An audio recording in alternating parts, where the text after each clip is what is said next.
Coming to you from the Radio for One studios in Franklin, Michigan. Welcome to the Detroit Cast. Big fan. A show not just free of charge, but free of FCC regulations. Thank you for your support of the Detroit Cast. Oh, there it is. And without further delay, it's showtime. Please welcome the Detroit Cast. Here are your hosts, Mike and Jay. Well, hello everybody. Welcome to the Detroit Cast, powered by DealsInTheD.com with Mike and Jay. Big E is here. Shalom, Big E. Jay, how are you, my friend? Gentlemen, just fine. How are you? Good. Coming off a great weekend. Oh, perfect. How was that weather? Wow. Every time I went out there, it was 80 degrees and sunshine. It's lovely. I have a feeling, though, Mike, not to belabor the weather, but I have a feeling we're going to go right to 45 degrees. I think you're right, and then we'll go down to negative 20 degrees, and I think we're supposed to have a brutal winter. That's all I keep hearing is brutal winter. So enjoy it now, gentlemen. Yeah, enjoy the Jesus. last couple days. Did you get out on the trail? Oh, yeah. Hell yes. Saturday, oh, my God. Prepping for Team Dirtface, no doubt. A week from the day. Shit. Yeah. A week Are from you the day we'll shaving have done time? Do you think you're shaving time at this point? I'm doing okay. You know what? Honestly, Honestly, it really bums me out. If Imagine had not been 3 weeks ago, if that had been like 2 weeks before that, because I'm actually doing. I usually only takes me a few weeks to get going again. So I've been doing, I think it'll be. It won't be amazing, but it won't be embarrassing. Well, you're setting the tone. You're leading it off. I know, that's a you're good the first point. leg of the relay. That's a good point. Correct me if I'm wrong. I don't want to step out of line because this is not my area of expertise, but is E not the only pro-period runner on the squad? He is officially, yes. Yeah, I mean, business cards and all. So I would just think that the rest of the team is really counting on you. Who better to kick it off than the pro-period runner? He's going to set the tone. We're going to live or die. Run over that bridge. Run over the bridge right at the beginning of the morning, 6 a.m. or whatever it is. I mean, there's not much I can do as the anchor man. No. Okay? Oh, at that point, dude. At that point, it's set in stone. I feel sorry for you. He was telling me, Dude, I have to go sit on Belle Isle for 3 hours. Terrible. Do you want me to go there and bring you some hot chocolate or coffee or something? No, I'm going to take. I'm good at take sitting. some magazines and newspapers and shit. That is such bull. Although it would be really hard if you weren't in place. Like you'd just get stuck in the crowds in Detroit or wherever trying to get into it. Yeah. Like they almost have to have you there. Yeah. They would figure there'd be like a backstage holding area, a green room where you guys could kick back, watch TV. Work your calves out, stretch I never things out thought a little about bit. that until I need to be there for a 7 o'clock bus to Belle Isle. Ouch. Oh, my God. Oh, will the rest of your team be with you, or do they go to their spot? Yeah, they're all at separate spots. I mean, technically, I could run my 6 miles and go home. I'm not going to, but I could run my 6 miles and just marry on my way home. So Marissa's in the same boat. 7 a.m., she's off to another site. And then El Prez at, I think, 6:45 or something like that has to get across the border. But at least he's not waiting that. Hopefully he's waiting less than an hour. Yeah. I'm hoping 55 minutes, between 50 and 55 minutes. Well, we're recording a little bit early tonight. To accommodate one Big E. Of course. Big E has a Big E event tonight. And he's excited. Little Caesars Arena. It's the first wrestling event there. And it's what is it, Hell in the Cage or something? Hell in the Cell. It's a pay-per-view. Hell in the Cell. Bag up. It's a pay-per-view. Hell in the Cell. So that's basically like a cage match. Basically, Yeah. it's pretty intense. It's definitely one of the more intense matches. It's in the more WWE. intense because we don't know the outcome to this one, or it's not pre-planned. Like, is this like It's more intense because all bets are off? It's more intense because there's chances of actual injury. I got definitely. I don't know. It's bigger tricks because they're like jumping off the top and stuff. Well, no, because people are locked in. The people that are in the match are locked in the cage. No, in the normal steel cage match, you can actually just walk out the door. That is not how it works. Some in guy's Hell in like, the Cell. fuck this, I'm out. Just throws That's all you need to do to just leave. opens the door and walks out. Has that ever happened before? That's how you end a steel cage match. Wait, so what is? How does this differ? Because it's a locked. cube or Because it's something? locked, and a steel cage match, there is a ceiling. You can climb over top of it.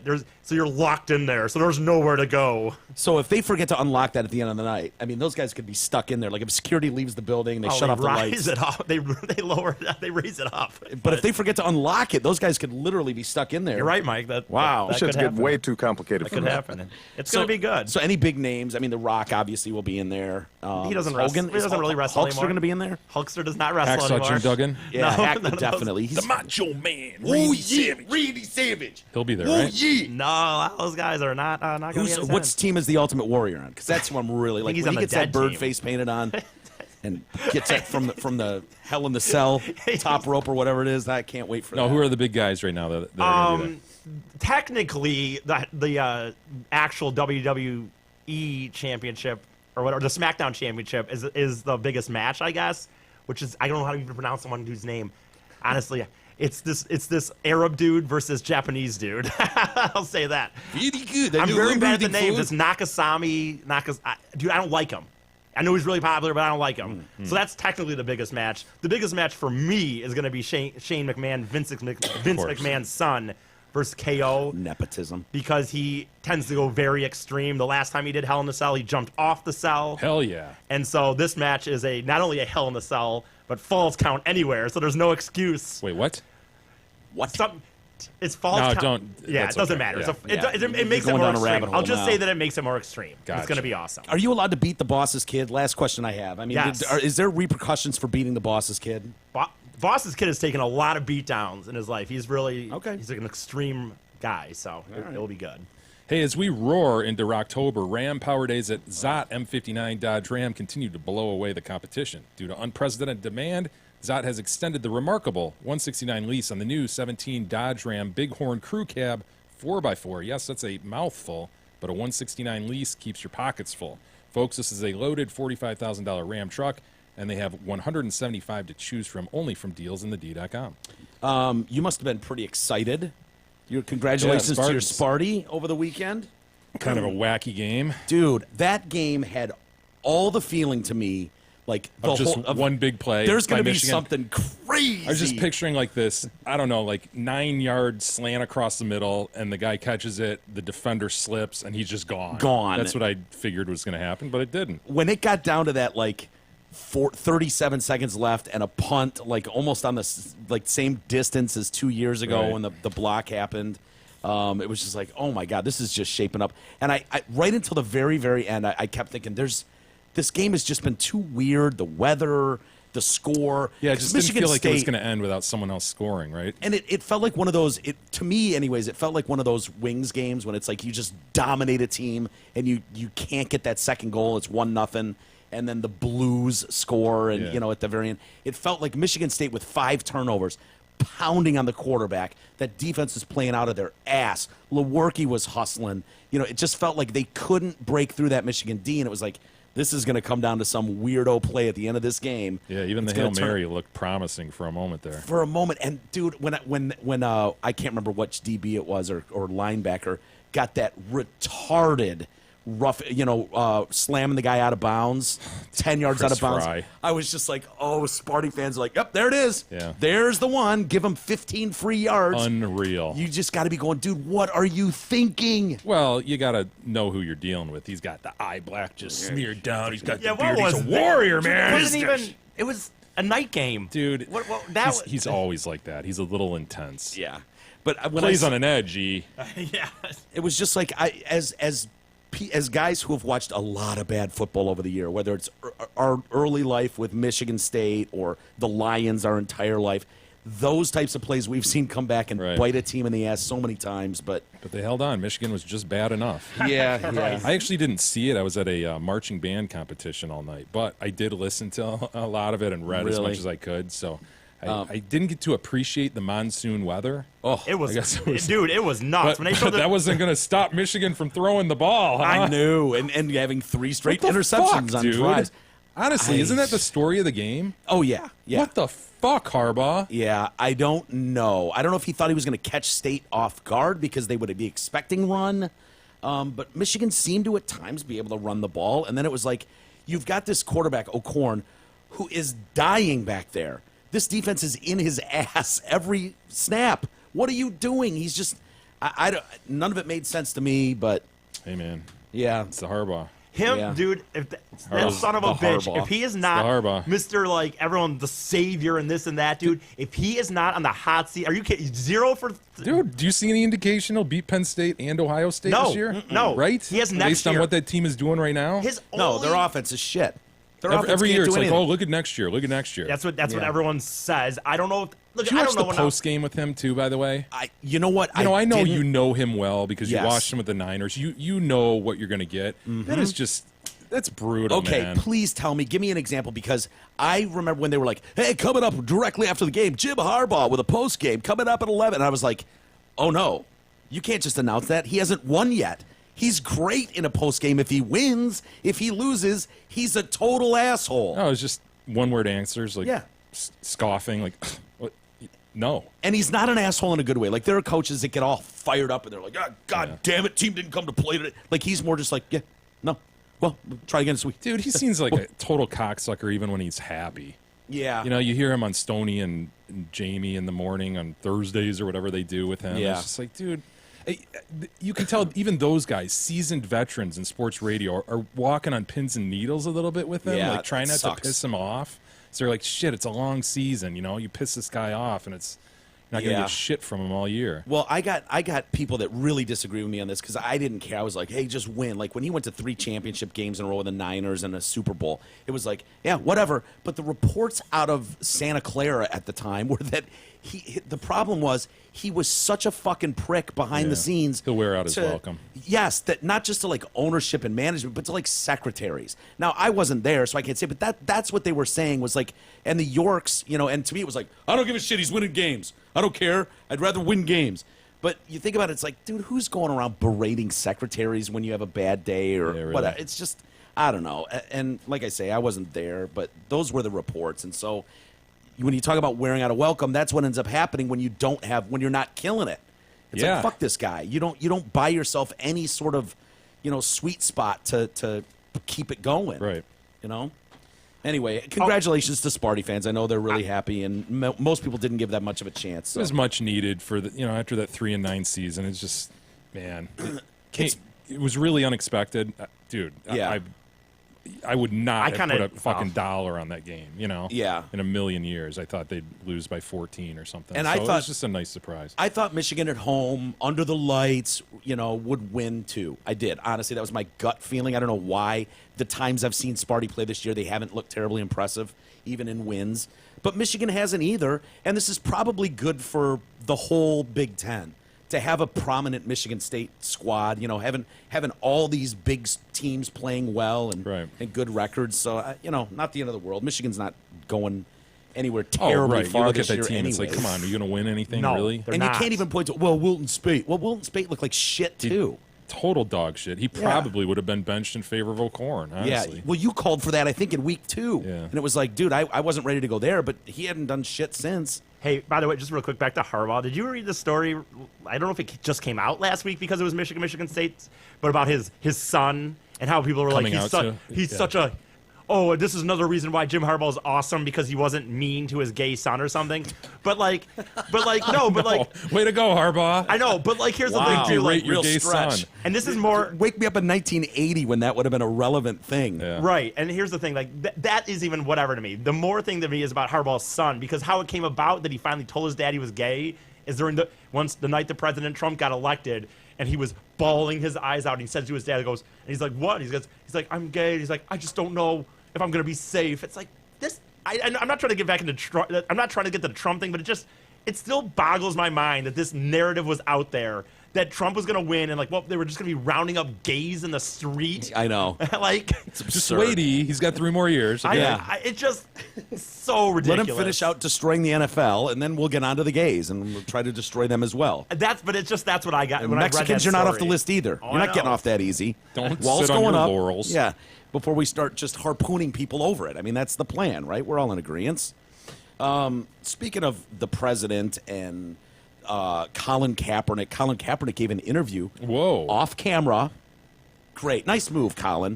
Because he's a total dolt. He's a fucking moron, dude. He's afraid of what he'll say. That's it. He doesn't know what his message is. Here's the thing. He gives an interview to CBS Sports, Jason LaCanfora. Dude, he's LaCanfora. a former Detroit guy. Is he? Maybe. Yeah. I recognize the name. Jason LaCanfora, whatever. Of course. As soon as I read it, of course he's doing an off-camera. And he was talking about how he'll go anywhere to work out for any team, and he's fine if the workout's kept private. He's looking for an opportunity to play and just wants to be judged as a football player. He said he's remained silent about his desire to play to avoid causing a distraction. Well, that's caused more of a distraction, Colin. I hope you're proud. Nice work. Kaepernick's agent has been reportedly reaching out to all 32 teams to note his availability. The Titans wanted to take a look at him, I guess, last week, and then they settled on Wheaton or whatever. away from that, he's been focused on his charity work. He's working with, to raise $1 million for kids in Harlem or something. I guess he's really working out hard in New York, and we've seen cameras catch him there. But right after this comes out, the AP reports per Jason La Canfora that Kaepernick stated that he will not sit or kneel for the anthem going forward. If a team chooses to take a chance on him, he will not. He will stand for the anthem. Now I got you. Of course, if you had this on camera, this would be very, very easy to dispute. Within minutes. No, he didn't say that. That was never even mentioned. Dude, I thought he said that immediately after he sought his release or was released from the Niners. I thought that was the word from his agent immediately. Like, look, he's looking for a new team, and he's not going to sit for the anthem anymore. Well, he claims, of course, his girlfriend. Everything is done through his girlfriend, which is a great move, especially if you're an elite athlete. Having your girlfriend speak on your behalf is always the best move. Because, like you say, you just don't know what you're going to say. So might as well speak third party through let a girl your you've known for. crazy-ass girlfriend do it. Yeah, let your psycho girlfriend, who you've known for, 5-6 months. That seems good enough. Why shouldn't she speak on your behalf? But she came out on Twitter and said, the reports that Colin will stand for the anthem are completely false. He has never discussed this with anyone. And then Why don't you level with me then? Kaepernick goes on to tweet, cryptic as he can be, a lie gets halfway around the world before the truth has a chance to get its pants on. Winston S. Churchill. Wow. Yeah, Just fucking say on Twitter whether you're gonna stand or not. Clear it up. I know. Like you know what you 60 said. minutes, man. State your case. Dude, launch ColinCap.com and say anything you want. Start a podcast. 60 Minutes is a great one. He fell into it. He didn't have a message. The other thing, and we'll mention the Lions briefly and kind of get off sports, but did you see Mike Pence went to the Colts 49ers game today? So disgusted he walked out. Stormed out of that Lucas Oil Field. What do you think was gonna happen? Dude, people are saying this is such a hack job setup. That this is like... It's just like Marty Morningweg and his Harley Davidson. Harley Davidson. He had it set. Yeah, he and Millen had their hogs up by the field. Yeah. And then he bitched out the team and jumped on his Harley. Remember seeing the video of them tailing off into the sunset? All these millionaires standing there going, what the fuck? Wasn't that right around the Herman Moore thing? Oh, Dude, yes. yeah. Was that same Where they're just day like, or- yeah, you're done, Herman. Get out. Hey, Herman! Got no use for you. Herman! It's like probably the best receiver ever for the Lions, and you just Herman's treat like, him wait, what? I know, was not even interesting. close to done. No, we're not close, but I mean, certainly could play still. Probably would have renegotiated, right? Right. Nope. totally one of those guys that would have. Yeah. Here's your bus ticket. Get out of here. Get out The of town. the bus no one tickets. needs you. Get out of here, lanky. There was the bus tickets. The to bus me. ticket The was bar is Bobby high. Ross. Okay, Yeah. you're right. The bar is high. The bar is high. That was Which Morningweg. that was Morningweg. And then the cell phones. Remember him yelling about the cell phones? They're like, turn off the cell phones or whatever. My favorite is always, I don't coach that stuff. I don't coach that I'm stuff. a good coach. I'm a good coach. Bobby just, dude, that guy just Bobby went Ross. nuts before our eyes. He's probably drooling and staring at a white wall right now. Like, Yeah. how did it all go so wrong? Like, I'm just this respected Super Bowl appearing at. I mean, he got smoked in the Super Bowl, but he still made it with the Chargers. And then he comes to Detroit as the savior, and he finds himself at a podium. Oh, coach, Wasn't he that like stuff. in the end? I swear I heard the reports in the end where, like, near the end at one point, he was in his office, like on the floor in his desk or like under his desk. No or something. way. I No. swear. Okay. So I'm sure somebody Okay. said that as just a quip. Dude, I think he's Dennis Kucinich. I think he's a Dennis Kucinich lookalike. Really? The congressman, the former Sure. congressman out of Ohio. Sure. I think he's just taking on politics. I don't know. Has anyone seen Bob Ross? Not in since, the same room with Dennis Kucinich.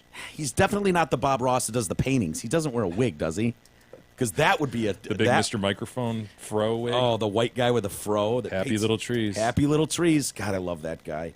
So anyway, yeah, Pence. It's like, the money that gets spent to secure a vice president going to a game. They said he was a former Indiana governor. He's the vice president. He has carte blanche anytime he wants to go to a game. He gets a suite. He went a couple weeks ago, 50-yard line suite.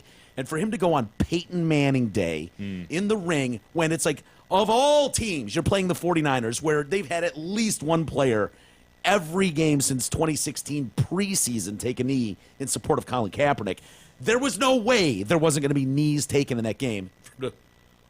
Stand for the anthem and then, well, I've seen enough. Yeah. Not going to support this. They don't support our troops. And then walk out. And then afterwards, Trump tweeted out, I asked that VP Pence to leave stadium if players Neil disrespected our country. I'm proud of him. And at Second Lady Karen. What a pain in the ass. Can you imagine receiving that text or whatever from POTUS? Probably really wanted to go to the game, too. Fuck. It's a very winnable game for the Colts. Do I have to leave, really? Dude, can I just go duck into a suite somewhere? If they tint the windows, can I just say I'm gone? It's his big day. It's Peyton Manning. Hey, Wasik Insurance Services, they are the choice for all types of insurances. Auto, home, life, business, commercial, and more. Owner Brent Wasik has 29 years in the business. Call him for a free no-obligation quote at 734-455-1900. Brent will personally assist you, not some random employee sales guy. He can review your current policies free of charge and give you recommendations. Brent's an awesome guy, easy to work with, loves the Detroit Cast like you, so call him today, 734-455-1900. I was reading a article out of the Indianapolis Star about Mike Pence and his visit and stuff, and he was like, he doesn't agree with this. He understands why the players are kneeling and all that kind of shit. He's kind of softy for that. But anyway, he was like, these guys, I take some pride in the fact that Pence is like, I'm pushing an agenda here at the stadium just like these assholes are. No different. They're pushing their stupid agenda, and I'm here to push my agenda. But it just seems so petty for the leader of the free world and his minions to be, getting into that battle like that visually. Yeah. I don't know. Yeah. It seems like you're not going to put that fire out, And then when you have reports of like media members on the ground being told, yeah, well, just hang out here by the bus. We're not going to be in there that long.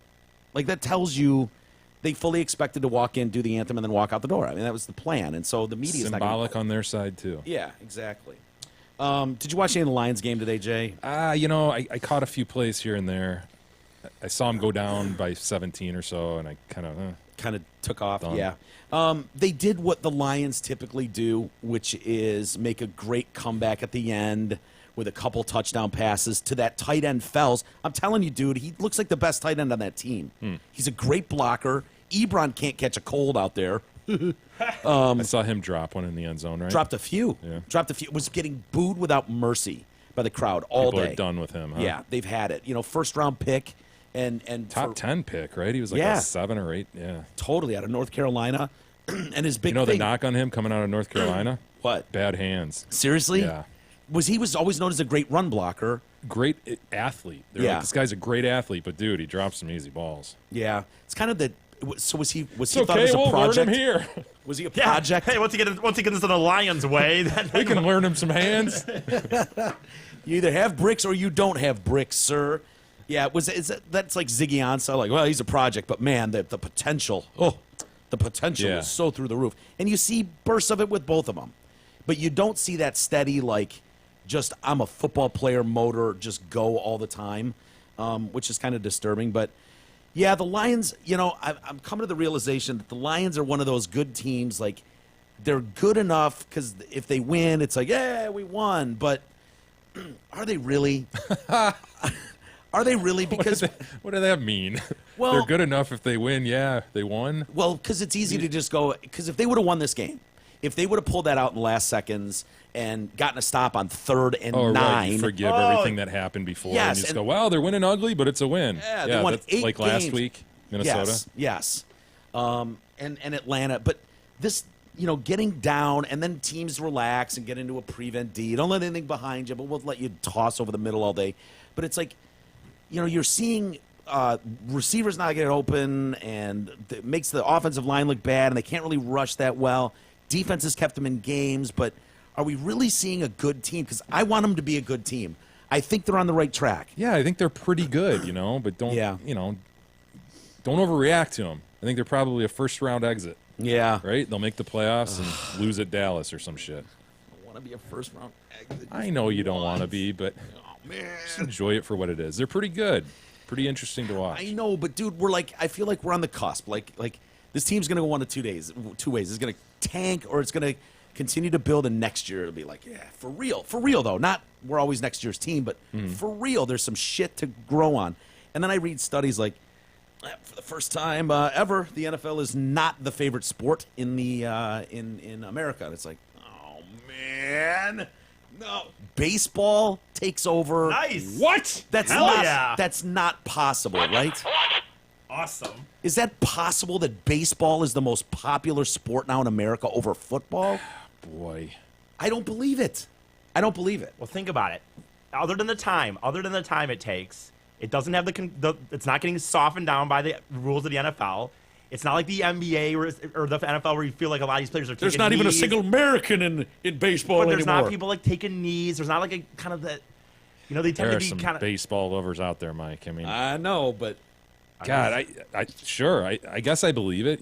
I'd say they're right there. it's probably more to do with emotion than anything. Like, if I got that call right now and they said, hey, what do you think of the NFL? I could very much go, yeah, fuck them. Don't stand for my anthem. Right. I'm done with you. And then hang up the phone, and they'd count me as like a non-supporter. There you when go. I- Maybe that's it. Maybe. the political stuff. The other thing too is it's easy to go, the country's not having this. You stand for and respect our anthem. They're not going to put up with that stuff. Well, at the same time, a lot of people go, or maybe a lot of people stand with Colin Kaepernick and are really pissed at the way he's been treated and the way the league won't sign him and put him on a roster. And so I don't know, but baseball is on an uptick, and when you're talking about core fans now, age 34 to 54, those guys who are predominantly white, predominantly middle America, are turning their attention elsewhere. So yeah, their favorable rating went from 73 to 42 in the last 3 months. Is fantasy football waning at all, or is that still just skyrocketing? Has that leveled off? Fantasy football to me, I don't know, I'm going to piss some people off. I'm okay with that. I don't care. Fantasy football to me was always best for not real football fans. Yeah. It's a way for people that No, but that's they like why their it was great for team. the NFL because Yes. it had Yes. everybody interested in games that you normally would give a fuck about. I have so many friends that I can't even tell you who are like, wear the jersey on Sunday, we'll go to the stadium and rah. And it's a social thing. They'll drink beer. I don't want to hang out with them because you talk 5 minutes about schemes, or not that I'm an expert, but just basic football knowledge. Like if I sit and watch a game with you, Jay, you're never going to irritate me because of your lack of grasp of basic concepts in football. But a lot of those guys I'm like, I can't sit in a room and listen to this fucking moron babble about nonsense for one more minute. Why would you just kick the field goal there? I don't know, because you're at your own 40. Like, what are you talking about? And those guys turned to fantasy football and turned into, I think we'd start on Thursday night. He's got his record. they're getting inundated with stats. Yeah, their knowledge possibly goes to sort of a different sport, a subset of Yes. the real sport. Yes. And so is that an illusion after a while? You know what I mean? Does people's interest wane in that, and then all of a sudden you never really had a fan? I've kind of talked about it. I've never done it. Question. I don't know. I've never really done it before, so I'm not the greatest person to ask. But when I read social media, when I know my friends and this, no, but I'm just saying when I see, but I'm just saying I don't Did you think say social media? media. Okay. I thought I heard media, but that's Okay, well, We've been whatever. talking about taking a knee a lot, so I probably got. Fine, but my point is like I don't get the feeling that it's on an uptick. I don't know if it's going down, but I Yeah. don't think people are. If it's anything, it's definitely leveled out. Right. But I think it's gone down even. Okay. Well, dude, 2 years ago, remember DraftKings and stuff? We're spending like $1 billion. Yeah. Those guys have kind of gone away. I think they don't got see- busted. I think Yeah. it wasn't on the up and up. But you'll still see like internet stuff with them. So I don't know what the story is there, but dude, for a while there, they were like spending as much money as Coca-Cola. That Well, wasn't almost then- like real fantasy football to me because a lot of that was it was just game. You were just doing literally a lineup for a game. gambling. Yeah, it wasn't. Yeah. And there will Yeah. always be gambling related to football because it lines up so well with Totally. football, Totally. whereas it doesn't with baseball.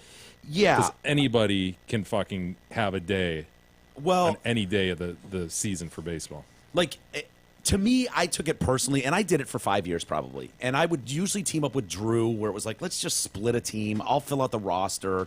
We'll just now we can say we're on the team and we can discuss it on Monday mornings or whatever.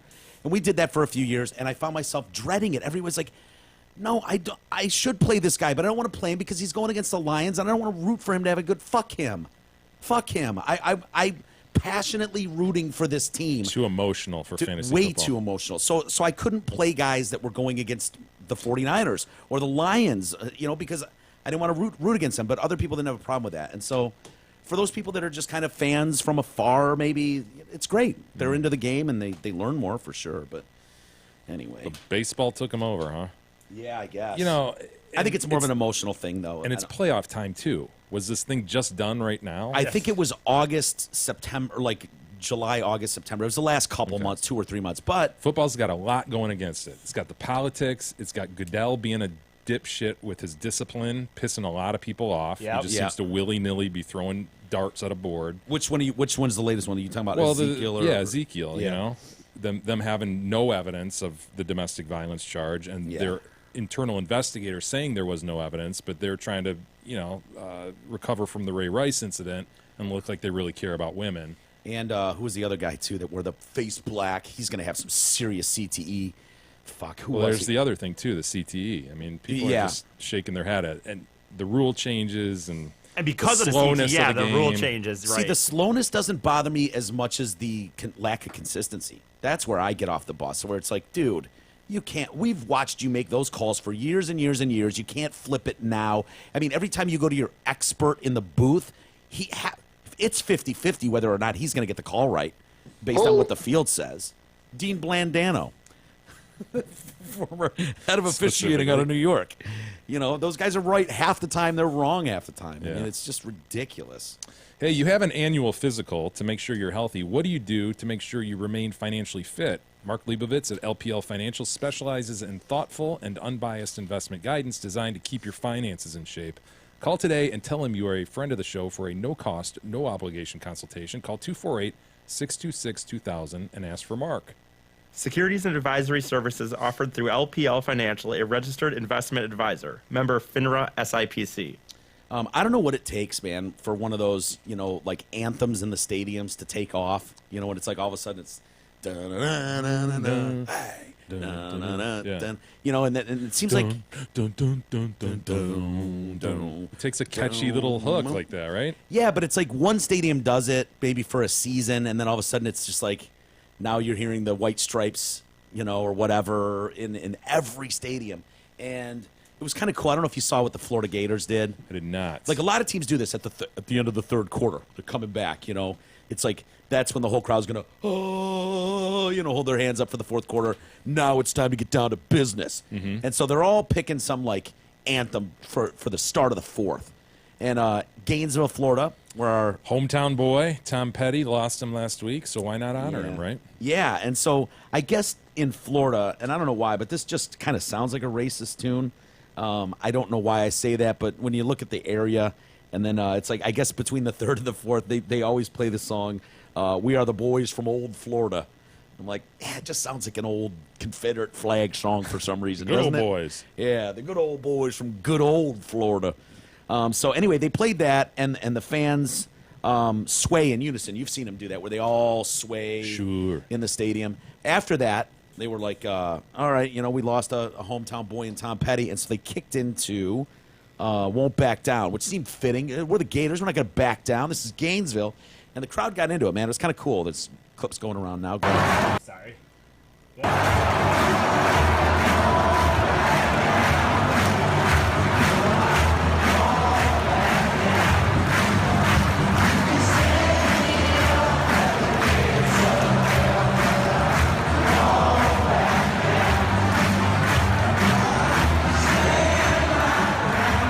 And this crowd gets fucking rocking with us. Yeah, go ahead. They're going to need some tweaks, though, because when you get into the guitar solo part, back it up a little bit, just a little bit.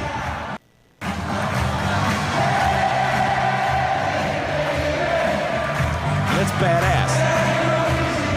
You got him. You got the crowd right now.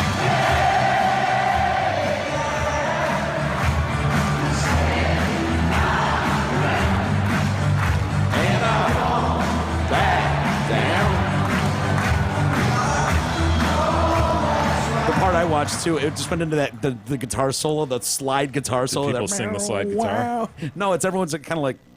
Hopefully, it comes back around to that part where we go, hey, 90,000 singing. Isn't that kind of sweet, cool. though? I heard Yeah. Jason Aldean also sung that song on SNL. He did. I wonder why they all went with "Won't Back Down." Well, for Jason Aldean, I mean, that's to show that the terrorists didn't win. Good point.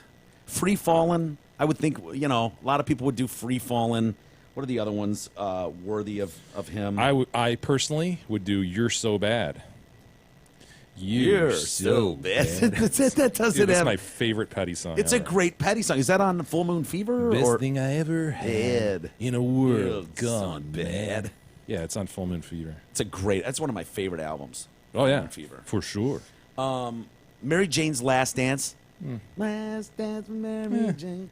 One more time. I don't know if that's a big thing where you can get 90,000 people singing that, though. Right. I think that's the thing with Won't Back Down. Obviously, that It would work lended with to Free not- Falling. I'm just saying. Free Falling would have definitely worked, but I'm just saying I don't know about Mary Jane. No, Dude, I just Won't like the Back song. Down though. Doesn't that theme fit the fact that you're in a football game and It you're trying to does. win, right? It does. I think that explains it, man. Learning to fly. A lot of guys probably are young pilots in there. You got to assume there's a handful of them. We don't want to leave them out. But if we could do Learning to Fly. I guess. This is an aviation. If this was the Navy or something, or the Air Force, this would have made more sense. But anyway, this is one I imagine that they will do from now on in Gainesville. I would assume that they could. that'd be cool. Wouldn't that be kind of cool? Tribute to Tom Petty. Yeah. You know, I mean, he proudly is from Gainesville, Florida. You know, and he took quite a few ass kickings in Gainesville. And it's not dopey like Sweet that Caroline. song. You know, love crowds it will when they sing do that it. shit. Like, dude, Yeah. okay. Yeah. What's another one? Money, Money. Yeah. Isn't Money, Money? And then the crowd goes, "Wanna get laid? Wanna get fucked?" Yeah. The crazy ones. What is Wisconsin does one, right? Going into the fourth quarter too. They have, what is it, like jump around? They do that where the whole stadium jumps. Yeah. Vatech, that was cool as shit. We were at a game at Virginia Tech, and they do. I think they come out to Enter Sandman. Shit, To start nice. the game. Okay. Maybe. And the whole place is fucking going bananas, jumping up and down the same thing. Does Sparty do anything like that? Are they still on jiggling keys for third downs? No, they do the key plays? 300 theme stuff, you know. Spartans, Oh. what is your profession? Yeah, that's pretty cool. But they still do the "Go Green" Go white! from side to They side. do. Yeah. Wait, you say still do that. I thought that was like not new, but new in like the last 10 years to 15. green, go white? Was that when they did go green, go white? I when think you- they've been doing "Go Yeah. Green." Go Okay, I White swear to God, probably- I swear to green God, I and thought white. someone had told me that wasn't that. Like, when did the stadium They've been open green and white exactly? all okay, a long time. okay. Was the school founded in what year? 1855. No, I just I'm remember, assuming since 1855. It's some form of "Go Green." Go white! I remember going one on. time me walking by and someone doing it. Really? And then And like, it no, didn't and like go? an older person didn't do it, and someone was like, "Oh, I think it's because the old people don't normally do it or something," or I don't know, maybe not. Now that old person needs to stop going to games. That old If you can't person figure must that be out. older than me. Okay, fair. Dude, I thought those helmets for Sparty were tits Sweet, huh? too. I know. I I thought did those too, were actually, really yeah. kick ass. Yes. I thought the whole jersey was. I actually really liked the whole jersey. The whole ensemble? Yeah, I I'm not did. a big fan of the white on white. Michigan do. State loves to do the white on white. I like it, man. I like the helmets a lot though, and there was some kind of color scheme I couldn't quite peg going on there. On the There was- helmet, really? There was some sort of That was like, just white. But It's- I didn't watch it, so. yeah, you listened to it on the radio, so you probably didn't see what I Yeah, was they seeing. didn't exactly. describe exactly the color scheme of the helmet. I could be wrong, but Pearl, how it has that kind of swirl. Yeah. It felt like there was Iridescent? almost Really? like maybe in the Thought it was just green white, man. or white. I don't know. It felt like there was something going on there. I could be wrong though. I mean, there was a monsoon. Cut me some slack. There was a monsoon. In which U of M was throwing the ball. Hey, I tried to ask E the other day about the Rock and Roll Hall of Fame when you were not here. Oh, you probably didn't get much commentary. No. Dude, never heard of him. It was remarkable how Yeah. lacking the conversation went. I mean, no offense, E, but you really don't know. Is Blink going in? It was Good Charlotte? I felt really bad about that. I had nothing to add to the it conversation turned into- whatsoever. You just read Yeah, it. you know what? I think I heard of that band. I've heard of Rage. I mean, literally, he couldn't name a song of anyone, but he'd heard of that band. Okay. And so I figured we don't have to spend a ton of time on it, but if people listened the other day, they were probably left wanting more. And so I was just, I'm sure. I haven't looked at the list, unfortunately, so. well, and I'm looking more for gut response. That's what I was Yeah. looking for with E, where it's like, okay, I grew up during that era. I remember what that band was like. Is it Hall of Fame worthy? But aren't we beyond it? Like, haven't we acknowledged that Hall of Fame is just, it's a music Hall of Fame, number one. It's not really rock and roll. Because Yeah. you see hip-hop groups and stuff going in there. And it's just Right. kind of, your question is this group big enough to really be recognized as this? Yeah, and I guess maybe I wish it was more clear where it's like, well, they had, he had 10 1,000-yard receiving Right. rushing seasons. That's third all-time for running backs. Everyone above him on that list is in the Hall. And you get some precedent. You go, all right, this guy deserves to be in the Hall based on the Yeah. numbers and other guys that have gotten in. Music is completely subjective. But it's weird to me where it's like, okay, what are we judging it on? Because a It's band not like record sales. no, obviously, because a band like Bon Jovi has MC5. sold. Yeah, well, Bon Jovi Yeah, you've got them both going in, right? Bon Jovi and MC5. nominated. Oh, Bon I thought they Jovi's were all been going in. eligible for a few years now, and it's like, okay, well, what do they have to? I mean, like, Dude, to sold me, out that- arena tours, like 100 times Yeah. over, and hundreds of millions. I don't know, 200 million albums sold. I don't know how many Bon Jovi sold. Definitely over 100 million albums. It's not rock's greatest era, Mike, as you know. I agree, and I don't expect Motley Crue to be nominated, even though they've closed in on 100 million album sales and toured the world a dozen times. I would say, given who else is in, Bon Jovi probably deserves it. But then, you see, like, you're talking about the Zombies or something, or, the Cranberries, and it's like, we're really having a debate Did about you just conflate the name of the band in one of their songs? the Zombies are... Zombie, zombie, zombie, oh. The Cranberries, man. The Zombies are up for nomination Okay. this year, and I think the Cranberries were last year, and I don't remember a zombie song. What's, like, the biggest Zombies song? I don't know. They had a hit that you would know. But to me, it's like, what are we even talking about? We're talking about apples to what here? Like, I know. they're not even... That's like taking a high school band... I think and what they're trying to do is represent all genres of music and really have an eclectic mix of music. That's Yeah. what it seems to me, right? Yeah. You want to have like funk and rock and everything in between and some hip hop and Yeah. just want to represent those who, were pioneers and things like that. Yeah. Not just who sold the most albums. Okay, so you got a band like U2 that comes through the 80s, have a ton of pop hits. Bon Jovi comes through the 80s, has a ton of pop hits. They've probably both sold Bon Jovi at count 130 million. Dude, stop it. Did you just compare Bon Jovi to U2? For what? Why wouldn't you? Is Edge a better guitarist than Dude, Richie Sambora? U2 has been relevant for 35 years. Bon Jovi still sells Come out on, stadium man. tours. Bon Jovi will still sell out LC. They are no U2. You just put Bon Jovi in I know U2. that's a stretch. Oh, I understand Mike. that. I Oh, my understand understand that that I get it. I understand God. why Doing you would what say you that. object to right here. What do I object You to? object to this quote Hall of Fame propping up bands. You just propped up Bon Jovi to the level of a U2. Okay, they've sold 170 million records, and you're right. It's not based on. Undeniably relevant though, like pioneering U2. Yeah. Cool. You know what I mean? Like even to this day, U2 does cool shit. Are you telling me Bon Jovi could put out a new song right now Have a that would be nice like day. Have a nice day, dude. Case closed. Yeah. I know. Bon Jovi, do you think, though? I suppose, given who else is in, you just threw Journey in there last year. Kate Bush.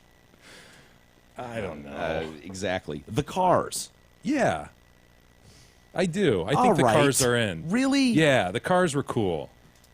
The Cars were cool, but... The Cars had a pioneering edge to them, similar to Simple Minds, that I would say, yeah, the Cars are in. Okay, my argument the And other what's day was... his name? Their Rick lead Ocasek? singer. Yeah, he's gone on to produce a lot of stuff. He's a We're not smart looking guy. at outside I know. stuff. I'm just saying. I don't care if you're- he's a great chef now. We're looking at the Cars. My problem with... Okay, the Cars, 23 million albums sold. Absolutely respectable. I had a couple of them.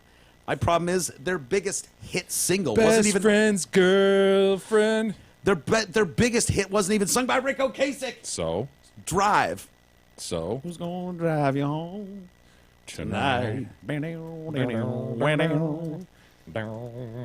That's gotta God, piss it makes me want to Ocasek hold off. hands and roller skate. Who wants to roller skate with me Yeah, right now? with your Lee jeans on. Fuck you yes. girls wearing some tight ass Jordache. a comb in your back pocket.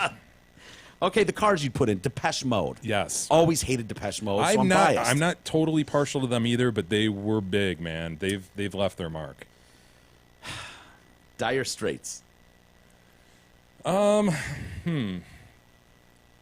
I guess I'd have to look at I them. want my MTV. I want my yeah. They didn't even sing their chorus, their most popular Sting did. chorus. No, I know they had some big stuff back in the late '70s, early '80s. Yes. I was never a huge fan, so I'd have to look at that. That guitarist was so fucking dope. I'm ashamed of myself for not remembering. It's not Mark Knopfler, is it? Is that Dire Straits' Mark Knopfler? The You're guitarist, proclaiming him so great, you don't even dude, remember his name. Brilliant. I mean, when we saw them, they were trying to stay relevant in a time that had passed. Exactly. You know what I mean? Like the 80s with the Sting hit Yes. was a humongous hit. The video was very cool. Remember, it had all the Huge colors hit. and Fuck the, yes. and the blocks. It almost looked like moving someone. Minecraft, honestly. Totally. Anybody who understands what Minecraft is now, go back and look at the Dire Straits Money for Nothing video. Yeah. It's Minecraft. It is. It is Those Minecraft. pixel dudes. And what did they say? That wasn't there a controversial line in that song too? Oh, About yeah. faggots or something. Was it? Faggots, and then isn't there like something about monkeys? Or am I imagining? that? Maybe you might be right, dude. But I think there were a couple. Definitely faggot. Yeah, the little faggot on his MTV watching something like that. Jesus, maybe we could Mark pull up the Knopfler. lyrics. I was like to see if he would. Yeah, it was Mark Knopfler, lead vocalist from '77 to '95, and a crazy guitarist, not a pick player, but his thumb. Like he would do those solos with like his thumb and forefinger, which is just it gave that a really unique sound to that band. The thumb and forefinger, that just reminded me of Wolfie's masturbatory technique. Yeah. I still don't buy that. I grabbed it the other day. I was like, no way. You got to get as the main vein. If you just get a piece of Dude. main vein, you're already so worked up at that point. It just doesn't take much. I grabbed the Panoose just the other day and was like, what? Maybe there's something here. No, there's nothing. Nothing. Thumb and forefinger. Yeah. Break. You're just you get too much. It's like Stop. trying to Enough.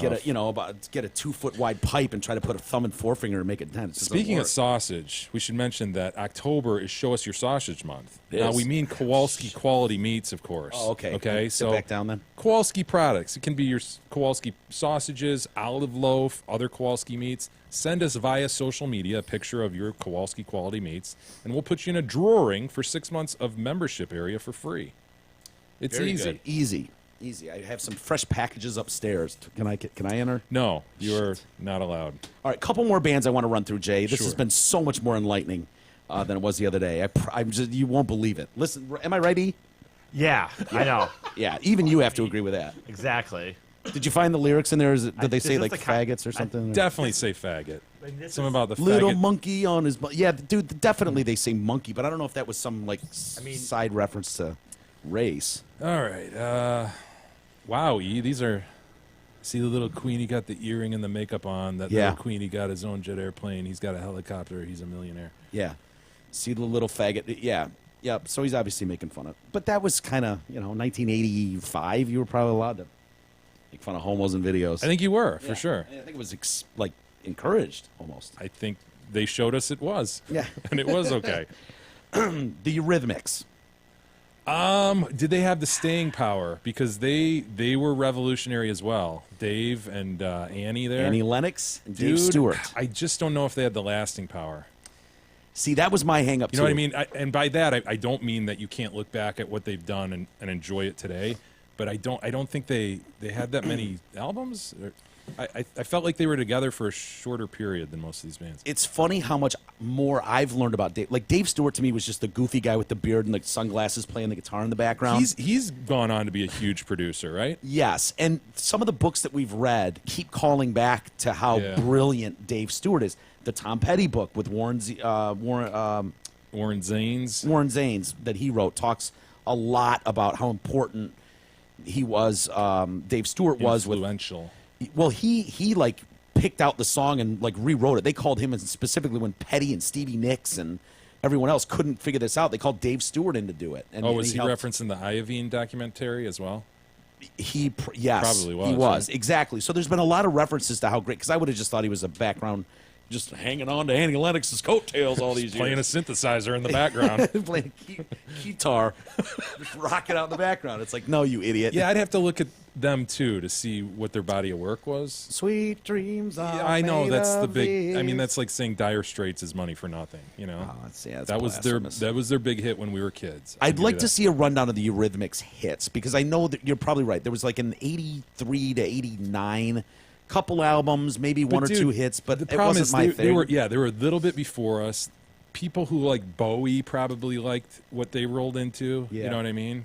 A little bit out there. Yeah. Electric. Remember, Eurythmics was almost my first concert. Is that right? Yes, my dad was like, "I'm not taking you guys to see fucking, someone I will not see." And so when push came Rod to shove, Stewart. it was Rod Stewart, and Rod Stewart had like the biggest hit in the country with "Do You Think I'm Sexy?" I believe at the time.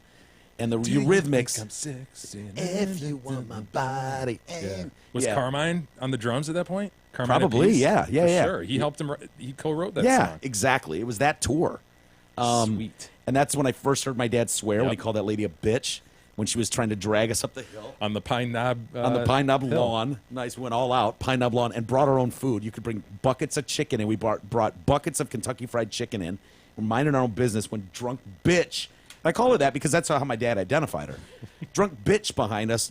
Fine, you want more room? Take all the room you need. Oh man. Imagine, he's like, would you mind? You guys are like making out in like rolling onto my son's back. He's 12.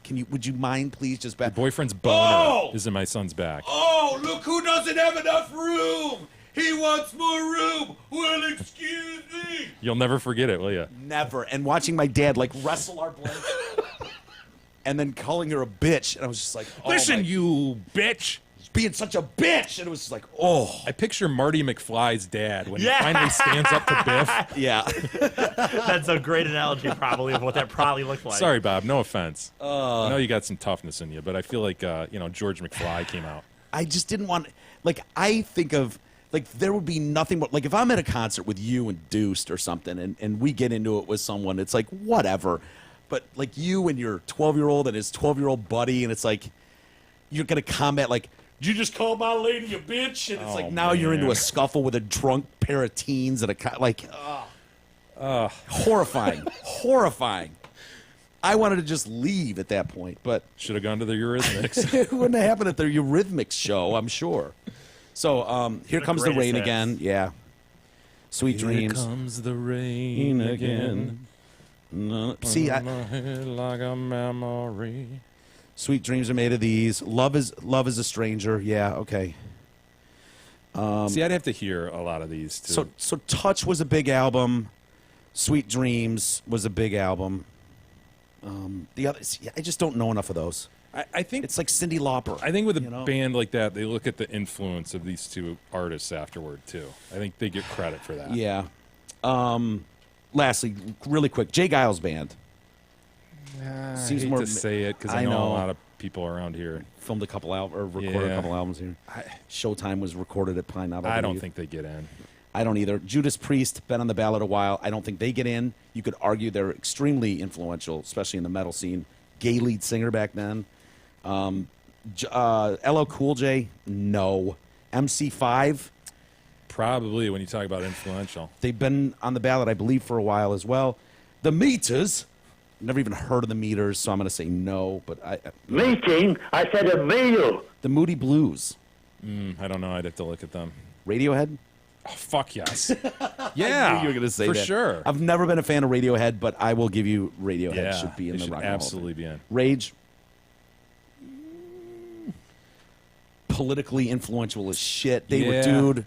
That first couple albums, Bulls on Parade, and their first They were one. doing that when fuck. nobody was doing that. Nobody was Yeah. doing that. They were, dude. Talk about raging against the machine. Yeah, they were. They were. So if you're talking about total, not just album sales, but like uprising, you could put Rage in there. And then you've got the Zombies, Nina Simone, who I was telling E, you probably don't know her. She was like in the 50s, 40s. Most people say, you know, whenever you have those discussions like greatest voice ever, you'll hear Freddie Mercury, you'll hear this person, oh, the octave range. Nina Simone is one that's Really? often brought up. Black woman, went to Juilliard. And tried to get into another really prestigious school, was denied. She thought it was a race issue. She was batshit crazy, though. And so nobody would work with her. She was a fucking insane when she pulled guns on people. She threatened people. She went into a shoe store, I was telling E at one point, with a gun, demanding that the clerk take her already worn sandals back. Well, So that's the kind of person, and I think, you know, that you're talking about the 40s, 50s, black woman, not getting, you know, people just went, she's nuts. I think in the 90s, I think she died in the early 2000s, but in the 90s, I think she was finally diagnosed with, like, bipolar or some shit. So, did she have a lot of hits? No. I Love You, I Loves You, Porgy was her biggest charting hit, top 20. unfamiliar. I'm unfamiliar. In America, maybe you can pull that up. I Loves You, Porgy. It was a song written for a play, and she did a recording for that, and then recorded her first album, which went on to sell okay. She sold, unfortunately, all her rights to that for $3,000 and lost out on well over $1 million. Oh, Nina. Yeah. Nina. Stands now. I've got my porgy. Dude, I've never heard of this. I know. All right My now. porgy? My Porgy. Yep, I love you, Porgy. Jesus, Bing Porgy. What the fuck's a porgy? I think Porgy and Bess was the name of the play. And so this was That's the obviously name of a character? a number in, yeah. I've got But this my voice porgy. is renowned. Oh, well, and if you want to sound like a nerd in the music world, you spit out Nina Simone. Gotcha. You know, instead of going, Rob Halford, Judas Priest, killer voice, gets way up there and screams and stuff. Nina Simone, you can say it like a wine-sniffing party. Yeah, Rock and Roll Hall of Fame. Okay. Yeah, there you go. Well, she had one song that cracked the top 20 in America. That's the rock song for sure. Let's take a quick break, Jay. And then, Harvey Weinstein. Oh, Harvey. What, Harvington? Oh, Harbinger. I'm going to put money on it and say his first name is not Harvinger, although that would be dope as shit if his name was Harvinger Weinstein. Let's take a quick break and we'll talk about a story that's it's rather quiet, honestly, for as big a story as this really is. I wonder why. Yeah, I mean, you throw one or two events for Hillary Clinton over the years, and all of a sudden, no one wants to talk about your indiscretions. So anyway, we'll dive into his story a bit when we come back.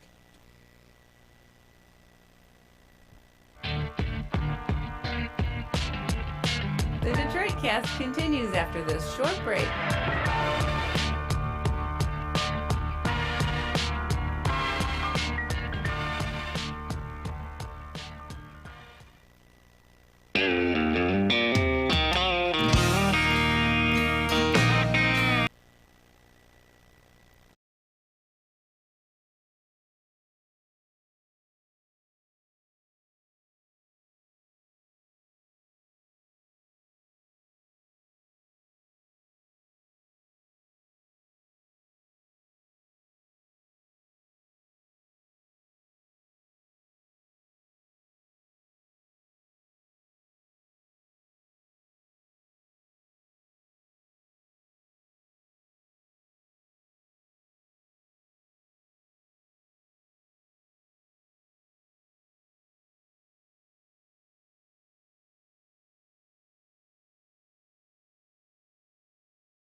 The Detroit Cast continues now, bitches.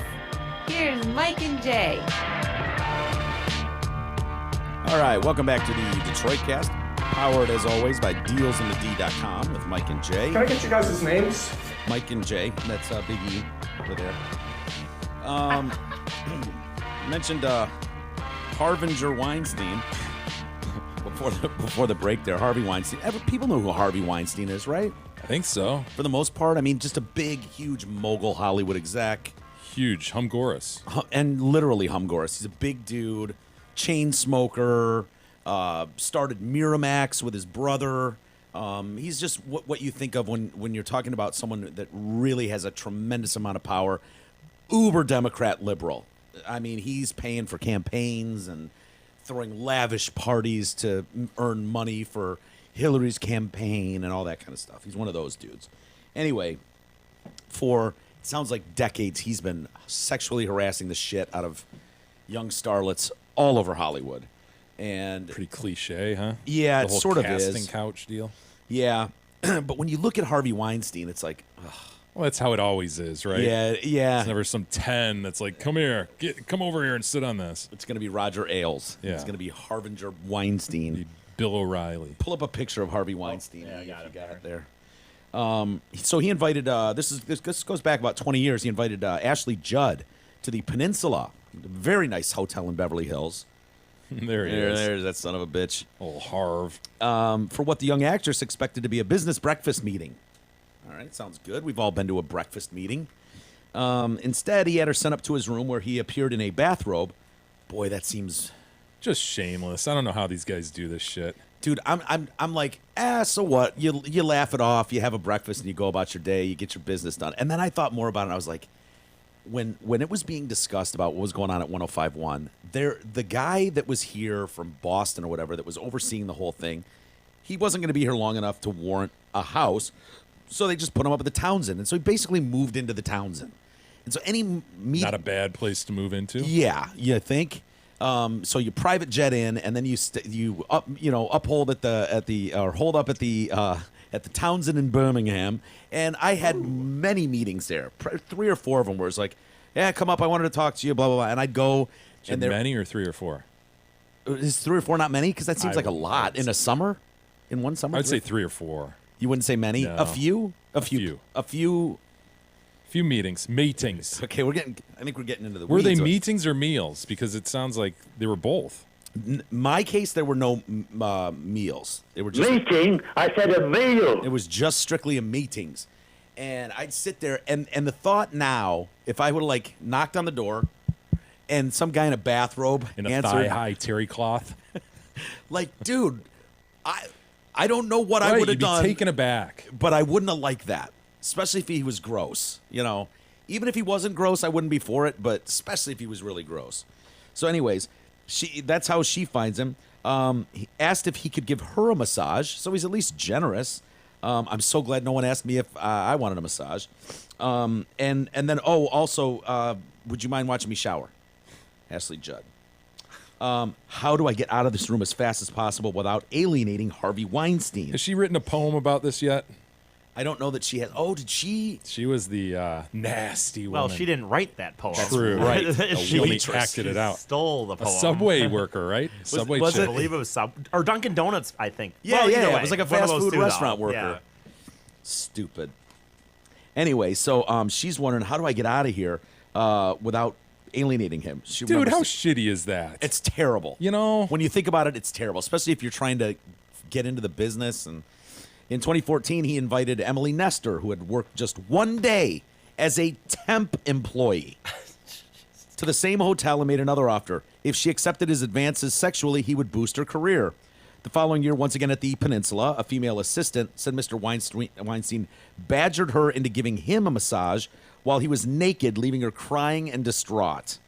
Does any part of him look at himself, you know, when it's quiet time, just him reflecting and go, God, none of these chicks I've banged over the years would have had anything to do with me but for the fact that I'm powerful. Do you care about that? Or do you just go, fuck it? That's what power brings you. Yeah, I have a feeling they say that's what power brings you, because now it's like, I've had time to reflect and see the error of my ways. I am going to get the help I need, and it starts with me, and I'm very, very sorry. It's like, okay, dude, but you were doing it like a week ago. Like the story broke, and now. But don't you feel like a tremendous loser? Is my point. You know what I mean? Like, yeah, but this chick would never have anything to do with you, dude. Yeah. Unless you were holding this movie out in front of her and going, oh, you know, I got this. But couldn't you say the same for any, especially rock star that's made it, where it's like, dude, you're just a slime ball playing in a shithole bar in some shitty market somewhere, and all of a sudden you're that guy. Yep. And there's always going to be bar rats who will put out for a lead singer or whatever, but like when you're all of a sudden, it's like, now I'm getting 20 chicks a night if I want. This is amazing. It's like, yeah. Yeah, but the rock star is different because it's like, all right, this groupie just wants to blow me because I am who I am. This guy's like, do you want this job or not? If you want the job, you're going to blow me. Right, to some extent, people like know that you're going to be like a rock star with the chance of getting chicks in a way. The deal is, as a groupie, it's just like, I'm just part of the deal, part of the rock star lifestyle. But the Whereas argument, this dude is fucking, he's holding them hostage. Because I could see him justifying it, going, you know what? Look at all these A-list actresses. I fucked them all, but they wouldn't have their career without me. I put them in that movie. I put that woman in Shakespeare in Love. Only and gave because her she a chance. fucked you. Yeah, I know. But couldn't the rock star say the same thing like that? The only reason those 20 chicks fuck me is because I'm the lead singer of this band. No, because you're not holding the woman back if they don't fuck you. Yeah. The woman is just like, I right. want to be part of this energy right here. This is crazy and cool. All right, that's a good point. That makes sense. So this one colleague, the one that was left crying and very distraught, because he was nude and wanted a massage. Her name is Lauren O'Connor, and she wrote a memo to think about this. This is where she works. He owns the thing, and she writes a memo to the executives there. There is a toxic environment for women at this company, addressed to several execs run by Mr. Weinstein. An investigation by the Times found previously undisclosed allegations against Weinstein stretching over nearly 3 decades. During that time, Weinstein has reached at least 8 settlements with women. Among the recipients, the Times found were a young assistant in New York in 90, an actress in 97, an assistant in London in 98, an Italian model in 2015, and Miss O'Connor shortly thereafter. So we're not talking 30 years ago when he's cleaned up his act. We're talking like a year ago, 2 years ago. In a statement, Weinstein says, I appreciate the way I've behaved with colleagues in the past has caused a lot of pain, and I sincerely apologize for it. Though I'm trying to do better. I know I have a long way to go. Working with therapists and planning to take a leave of absence to deal with this issue head on. Dude, Lisa Bloom was his attorney. She has since quit because of the absolute backlash against her. And why would that be? This is Gloria Allred's daughter. Right. And Gloria Allred is the champion for any woman who says she's been made fun of even.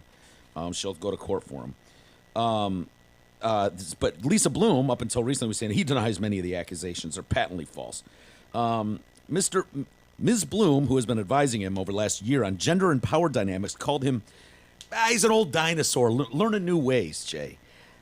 She explained to him, so she sat Mr. Weinstein down and explained to him, due to the power difference between a major studio head like you and most others in the industry, whatever your motives, some of your words and behaviors can be perceived as inappropriate, even intimidating. You just have to be sensitive to that, Harbinger. Do you understand that, Harbinger, what I'm saying right now? I wonder what Attorney Bloom's comments were concerning Bill O'Reilly or Roger Ailes. I wonder if she's on record regarding those cases. She probably is. We could probably look those up. Though Ms. O'Connor has been writing only about a two-year period, her memo echoed other women's complaints. He required her to have casting discussions with aspiring actresses after they had private appointments in his hotel room. She suspected that she and other female Weinstein employees were being used to facilitate liaisons with vulnerable women who hope he will get them work. So these chicks feel like shicks. They're like, I know I'm sending this fucking wounded animal up to this wolf, In public, he presents himself as a liberal lion, a champion of women, and a winner of not just artistic but humanitarian awards. His company distributed The Hunting Ground. Do you remember The Hunting Ground documentary that came out a year or two ago about campus sexual assaults? Yeah. I think it came on the heels of the UVA thing and who's the quarterback at Florida State that got in all that shit too. Right. You know what I'm talking about. A longtime Democratic donor, he hosted a fundraiser for Hillary Clinton in his Manhattan home last year. He employed Malia Obama as an intern this year. Recently helped endow a faculty chair at Rutgers in Gloria Steinem's name.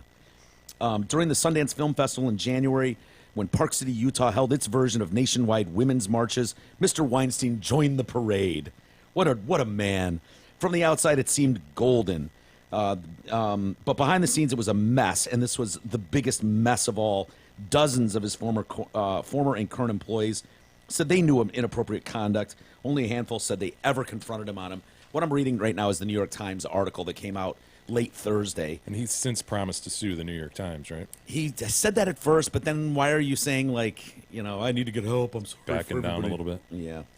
He enforced a code of silence. There's a whole thing about that, that he enforced with his employees. In the wake of her memo, some Weinstein Company board members and executives, including his brother Bob, were alarmed about the allegations.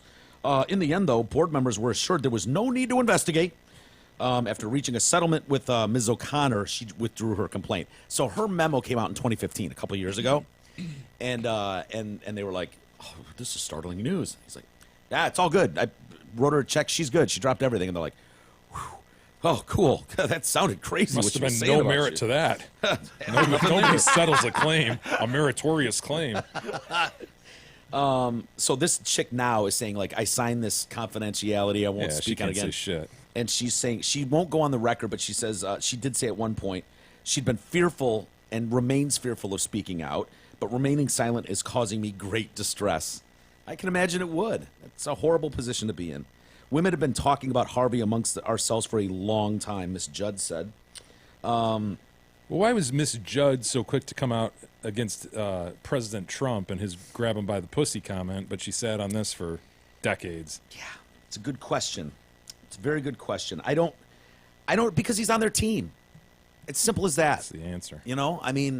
I was reading in this one article, like, since, Miramax is a big company, man. That's Pulp Fiction and many, many, many Oscars. They were saying at one point since Miramax started, Harvey Weinstein has personally been thanked on the Oscar stage more than God himself has. Think about that for a second. Like, that used to be the stage where you went and humbly thanked the Lord above for making this all possible. Like, Yeah, he's who comes to mind when I think Hollywood executive. You say, name one Hollywood executive. Harvinger Weinstein? Yeah. Yeah. I mean, who else? I'm trying to think of, like, Sony executives and Disney executive, Iger at Sony. I guess guys Bob to the Iger extent they were on the front lines of directing and all that who are now behind the scenes of production, maybe like a Spielberg or something like that. Oh, there you go. By the way, there's a documentary on HBO. Just came out. Documentary just yesterday on Spielberg. Get out of here. Yeah, I started watching it today. Is it good? Starts with Jaws and just how, like... Oh, how long is it? Groundbreaking. A couple hours. Yeah, dude, that's That could right be in our... sick, actually. It could, yeah. because that's right in our wheelhouse of our childhood and all the shit that we grew up with. E.T., Jaws. Raiders of the Lost Ark. Yeah. Just a lot of good ones, and he's an interesting dude, so I'll check that out. Yeah, he's another one of those Schindler's List. uber liberal, these guys all party amongst themselves and, throw those blowjob parties and Scratch don't each even other's back. Yeah. Working for Mr. Weinstein could mean getting him out of bed in the morning. Imagine that's on your job to-do list. Laying there snoring. Does that require, like, some sort of board or something? Like a shovel? You're picturing one of those pizza things that goes into the oven? With the 8-foot handle on it. Just kind of, you're saying that he needs to be pried or rolled somehow? Some level of You need rolling some or leverage? prying. Dude, imagine that. A lever system. What is that? Like, you're so high up the ladder and so untouchable because you're the owner, and it's like, I don't do alarms. I'm having a bear of a time, and I'm tired of hitting the snooze button. Yeah. Can we send Lisa over? Nothing worse than that.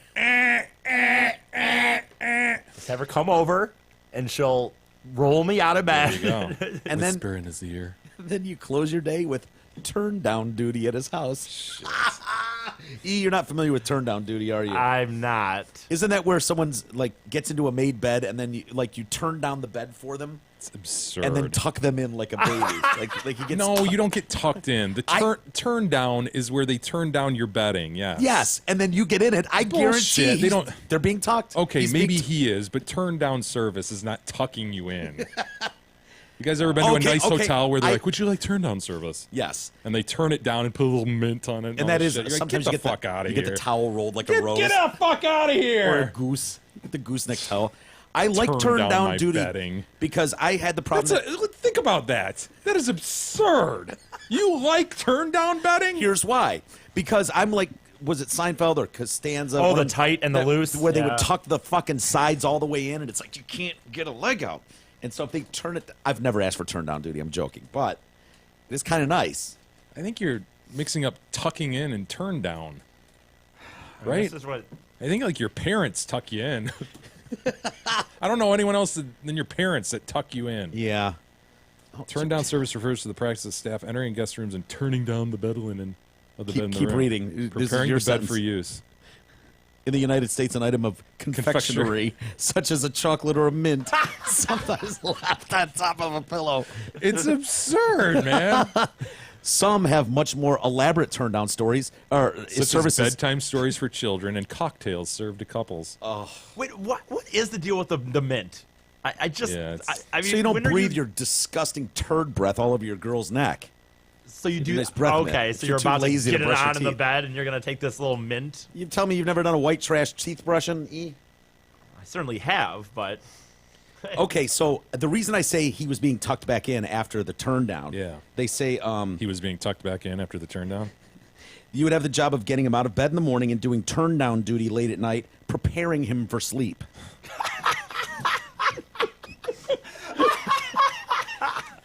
Some junior employees were Find that man. I want to know. I know. It probably and when do like you a start? blowjob, right? Yeah, It's I gotta would be. think- well, and some girl, probably some poor soul, probably bought a mint over there, thought she was doing good, and he's like, no, hon.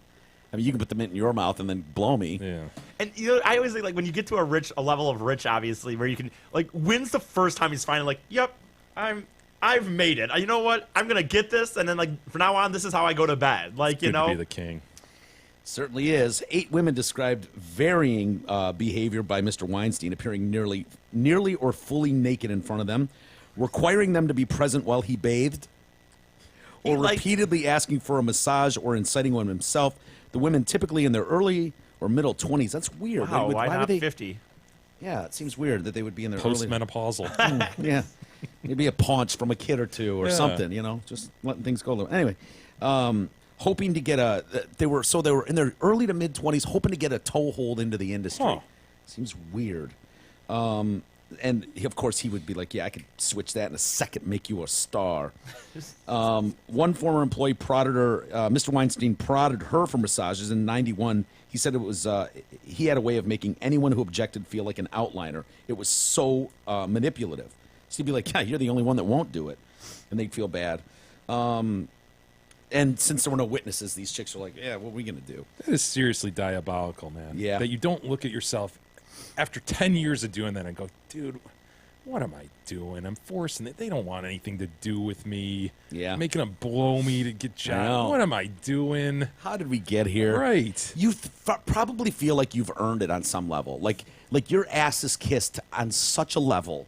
You can't possibly spend all the money you've made. Everyone tells you you're a genius or brilliant, and everybody the acts. gatekeeper. Yeah, you are an actual gatekeeper to fame and riches and fulfillment of your lifelong dreams. Probably tell yourself, and it's probably true to an extent, that everybody around town's doing it too. Yeah. So that's the way you get in. And who knows? You could be at some high-end Hollywood parties with the other Harvey Weinsteins of the business, and you're swapping stories about, Yeah. oh, I'll send Lisa over. Dude, you got to try her finger in the butthole blowjobs. They're amazing. Harvinger, you're going to love it. I'm telling you, darling. Mr. Weinstein, they say, and we'll get on here, but it was no secret in his inner circle, said his former assistant. Speaking up could be costly. A job with Mr. Weinstein was a privileged perch on the nexus of money, fame, art, and plenty of his former assistants had risen high in Hollywood. He could be charming and generous. Gift baskets, flowers, personal career help, and cash. At Cannes Film Festival, he sometimes handed out thousands of dollars as impromptu bonuses. He was a volcanic personality, though, given to fits of rage, personal lashings of male and female employees alike. When a female guest of his had to wait for a hotel room upgrade, he yelled that Ms. O'Connor would be better off marrying a fat, rich Jewish man because she was probably just good for being a wife and making babies. Any indication there's dudes involved in this, Mike? Because remember the Corey story. Gary writes in concerning Yeah. the Coreys. Yeah. Corey Feldman and Haim. Dude, that's what I thought of when I read this. I feel so bad for those guys because talk about destroyed lives. The children of Hollywood are a true shame. Not that these women aren't, but to some extent they're adults, and it's like if you're beautiful and seeking out, believe me, man. Amy at one point, the girl that I dated for a long time, she was offered this place in Santa Monica for the summer to do some projects that we were going to develop and blah blah blah. And she's like, okay, great, I'll move out there. And I went out there for a few weeks with her, and it was hilarious because she knew what the game was. She was old enough and knew what the fucking game was, and blew these assholes off at every turn. They were so frustrated with her by the end. It's like, I'm putting you up 9 blocks from the ocean in Santa Monica, California, and you won't even do dinner with me. And it was like, yeah, go fuck yourself. I'm here for a project about whatever, X. But if you're just like so starry-eyed that it's like, all right, I got to blow this greasy asshole, but I guess, but these kids that are 8, 7, 5, 10, I mean, it's brutal. Well, that's this email. Gary writes in concerning the Coreys. I seem to remember you guys talking about Feldman, talking about a very powerful person in Hollywood involved in something big, possibly molestation, but wouldn't mention a name. You guys guessed Lucas. Could this potentially be Harvinger Weinstein? Absolutely. Yeah. We haven't Sure heard anything about gayness out of all these stories, though, but... You know what I mean? I mean, that's a different level, the whole gay pedophile. Well, when those kids talked about, like, you're talking about the Harvey Weinsteins, the Lucases, the Spielbergs that have that much pull in Hollywood. You're talking about industry leaders that can make and break careers all by themselves. Right. And, with seemingly no one to answer to. So those are the ones you really got to work. I mean, Harvey Weinstein was running the Weinstein Company. He was running Miramax, named after Miriam and Max Weinstein, his parents. Like, that's his shit, So that's a lot of power for one guy to hold. But hey, the Hamlin Pub supports the Detroit Cast, so let's make it a point to support them with locations in Rochester Hills, Clarkston, Chesterfield, and 2 in Shelby Township. There's one near you. The Hamlin Pubs have great food, ice-cold drinks, tons of craft beers, TVs, games, and great entertainment. Come on by or book your reservation today. Go to hamlinpubs.com for more info. Lastly, final note on this, and I'm sure there'll be more coming out as these stories tend to do, like Cosby did, where it's like, okay, now that the seal's cracked, we're probably going to hear some horrendous shit about Harvey Weinstein. I look forward to that. I really do. But one thing that we should mention is he was such a Democratic darling, liberal darling, champion for women. For all the senators the giving back gays. money that he gave. Is that the deal? I heard Schumer gave money back. Oh, yeah, sure. Schumer was probably in some of those blowjob parties with Weinstein, you creepy fuck. Put your glasses on your face. You look like an asshole. I think you are. Ben Franklin. Absolutely zero mention this weekend on SNL, Colbert, Fallon, Kimmel, any of those left-leaning shows that are all over any word that comes out of Trump's mouth, and they take it to the nth degree and act like it's a personal attack on whatever they believe in. Then you've got Harvey Weinstein and all these women, and you go dark on the entire story. Shameful. Well, it suggests to me that that's just the deal out there in Hollywood, as has been thought for decades, So nobody wants to step on Harvey and thereby step on your boss and his buddy. Yep. Because everybody's doing it. They are. Did you give him a little bit of... Did you cut him any sort of slack, dude? Because without Harvey, I don't know that we get Good Will Hunting. It's one of my favorite movies ever, and it was a small-budget film that he put money behind and financing behind and believed in. It's true. And got it an Oscar, dude. Championed for it. Promoted We wouldn't for have it. Shakespeare in Love, Mike. What would we do? People think that was bullshit, that he cheated for that one. Gwyneth Paltrow? Yep. Performance of a lifetime. I think it was Saving Private Ryan was up against that, and people were like, are you shitting me? This fucking dumb Shakespeare movie just beat Saving Private Ryan for the Oscar? Are you kidding me? They thought Harvey Weinstein was up to shenanigans. Another Spielberg great. Saving Private Ryan. There you go. Hey, DealsInTheD.com has several dealerships for listeners to choose from. That's what's great about them. One that doesn't get enough attention, however, is Zott M59 Toyota in Waterford. Yes, they have the same ridiculous deals you've come to expect from our friends at Zott, as well as a fully certified state-of-the-art body shop. So get to Zott M59 Dodge Ram in Highland, Zott M59 Chrysler Jeep in White Lake, Zott M59 Toyota in Waterford, or of course Zott Ford in Holly, and support our podcast while enjoying a world-class experience on your next new or pre-owned car, truck, or SUV.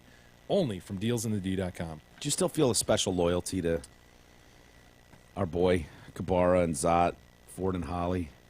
Oh, instead of going to Yeah. Toyota. I mean, I've always been a Ford. We've been a Ford family forever. Like my Me dad too. was with Ford. My brother Gab worked But- for Ford. What? you and I both love Jeeps too. Yeah, I know. You know what I mean? Yeah, I can't afford a Jeep. Let's be honest. A used Jeep? I can't afford You got shit. a used Jeep in you. Hey, Nate writes in, lying Big E. Uh-oh, does he mean lying down or no. not truthful? Untruthful. John Arbuckle, Garfield, and Odie. In poem 913, the Jailus episode, the topic of Rage Against the Machine being nominated for the Rock and Roll Hall of Fame was discussed. Big Ephus went on to say that he went to a Rage concert once and left before they took the stage because he wasn't a fan of theirs and was more into the opening act, Rancid. There are, however, some problems with this claim. Oh, no. Judging by E's age, he would have been too young to see Rage on the original tour in 93 or their follow-up in 97. This leaves the only other time Rage played a Michigan show, the Battle of Los Angeles tour in 1999. The only problem is that the openers that night were At the Drive-In and Gangstar, not Rancid. I personally don't think Rancid ever opened for Rage in concert. Anyone who went to a Rage concert and left before they played deserves to be ridiculed. Oh, shit, Anyone I'm right. who would I know make who up it a was. story when it never happened deserves to be I did mercilessly. mistake Dude, the you know band. we're Mercilessly not the ridiculed. only ones with a Bing machine. That's what's so funny. Like I they're- did mistaken which band I saw. Now He I remember mistaken now. which band? Which band I was saw it? Rise Against, or missed out seeing Rise Against, not Rage Against the Machine. That's right. Dictated but not read, Nate. He's right. I saw Rancid open for Rise Against, not Rage Against. You know, the it's Machine. good that we have listeners Yeah. who check things Okay, I like didn't this. lie. I just Well- had memory. Oh, you guys freaking have. Oh, okay. Mike forgets something every 5 seconds, and I'm gonna get. Yeah, but raging. I don't claim I was there, and if I do, I am As I just hauled said. to the mat and held to account. I don't Got agree with Brian I- Williams Dude, over here I talking made about concerts. I can think of Brian Williams. I can think of one mistake I made on the air the entire time we've been here. Oh, really? and That's that was when great. I said that I'd been to hundreds of shows at Joe Louis Arena. Yeah. I was quickly and soundly hauled to the mat and held to account. Okay, well, And I had to admit I was wrong about that. It was an honest mistake. I admit I was wrong. I was Rise Against, not Rage Against the Machine. I'm right. Dennis writes in concerning Big E running. It may not be a pro period runner, but Big E was right about people cheering you on when running. The best I've experienced is at the Crim in Flint. The community sport for that race is awesome, Dennis. I hear it's the creme de la creme of as far as like those types of Creme races de go. la creme. Yeah. Have you ever done the Crim, E? No, I need to. It's I kind haven't. of like, it's pretty hilly, dude. I know that's weird to say here in Michigan, but relatively speaking, Michigan races, are very, very flat. Yeah. And the Crim has some uphills that are Like gonna B like, cups, C cups. What are we talking? it sucks, dude. There's some at like mile 8 or something. where you're Really? like, fuck me. I don't want to run up a 300-yard hill right now. I just don't. Damn. Yeah. Yep, I've never done it. I should, but And I it's never hot have. as shit. Yeah, too, because they do it in like it's- August, right? yeah, the end of Mid-August or August. something. Yeah. There is a frat though there for I think Hands U of out M little Flint beers or hands out something. beers Yep. at the turn. Did you see the one that was handing out pizzas over the weekend? No. Like every That would not be good.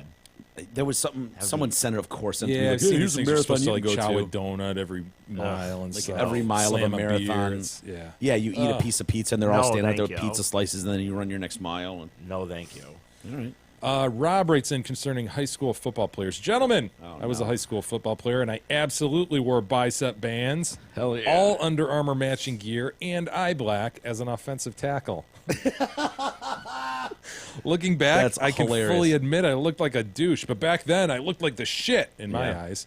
He did. Funny story. One year we had a game the day before Halloween. So I took paint and spent about a half hour making my entire face look like a skull. I literally just finished and walked out to the main locker room, just pictured how proud. Oh yeah, Badass. He thought it was the program. He's gonna walk out there with just skull face. Goes out to the main locker room when my coach walks by, stops, turns and looks at me, says, "Get that shit off your fucking face." So then I spent another 15 minutes scrubbing it off. Good day. Love you guys. Oh, that's so funny. Totally picture that. Yeah. What the fuck, dude? Get it. Get out of Get here. out! What are you doing, you moron? Unless you're a wideout, get those fucking bands off your arm biceps, you idiot. Why do you need them if you're a wideout? You don't, but at least you have some definition to display. The linemen don't. It's just a Unless big. you're a wideout. Get those bands off. What? I What? ca- at least Get if the they, fucking bands off your biceps. You either have biceps or you don't. they serve no purpose, I'll grant you that. But if it's like Yeah, at least I've got a fucking like. I've got a Dude, muscle to to me, that define just here. You screams want to like, accentuate you're it. such a douche. You want people to look at that. Like, Yeah. if you've got them, you've got them. It's either the gun show or it's not. Oh God, you'd be the guy out there wearing no gloves in 2015, looking like that. I think asshole. gloves are bullshit too. They are, but I'd wear them like crazy. You kidding me? Kim writes in concerning underoos. Hi Jay, underoos have been around since '77. Yes. Saved your ass, Mike. Yeah. Because you were what 71. Two. So you could have been 5, 6 years old wearing Yeah. underoos, which would have been appropriate. Yeah, Our you family tried was to act like I was 15 wearing them. well. You know, you didn't have a different recollection. You still don't. So we could assume, if we wanted to, No, that you I were remember- in fact 15. I remember wearing them as a little kid. Beth was telling me, she was like, Jay's flat wrong. She's like, they I were had. way back. Yeah, she said for sure you would have been of age to wear underoos. I guess she had R2D2. Really? And her sister had Wonder Woman. Picture Beth. And she said she would R2D2 push the underoos. buttons on her R2D2. Oh my gosh. I'm like, they didn't light up, did they? She's like, no. Were they like placed anywhere near? Like titties and stuff? Yeah. I don't know. She was probably like 4, so I don't know. Our family was a more Little Debbie than Hostess, says Kim, so our parents wouldn't have spent the extra money for name brand superhero underwear. Since you were a Town Club generic cereal family, that's probably why you didn't have them either. Of course, Mr. Green Machine had underoos. Yeah, Mr. Mag Wheel Mongoose. Well, you know. Also, you were correct about Billy Mahoney in Flatliners. He was the little boy in the hoodie that Kiefer, spoiler alert, killed when they were kids and was tormenting Kiefer after in his afterlife dreams. Listener Bob, however, was correct that there also was an African-American girl, but that was from Kevin Bacon's afterlife dream. A simple Google, I mean Bing search, by your quote producer would have supplied all of the above information for you. Love the show. The Hamlin Pub Trivia Night was so much fun. Thank you, Kim. Good. Glad you had fun, Kim. Hopefully you'll be out there coming up October 28th. Jerry. Jerry. 22 and Hayes. I can't wait, man. Still can't believe Gerald's coming. I know. Jerry, the legendary voice of the San Francisco Jacks in Detroit Sure. for the first time ever.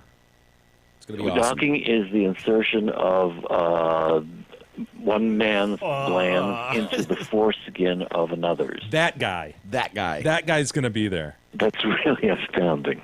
I don't know if there are any guys who want to get together and jack off once. You'd probably do it just for the story. It's out there. Dr. Tommy writes in concerning Big E attacking my code of ethics. You'll remember that this occurred last week. Mike J. and the Slanderous One. I'm sitting at home listening to number 912 live on the YouTube feed as today's discussion about the semen flutes kicks in.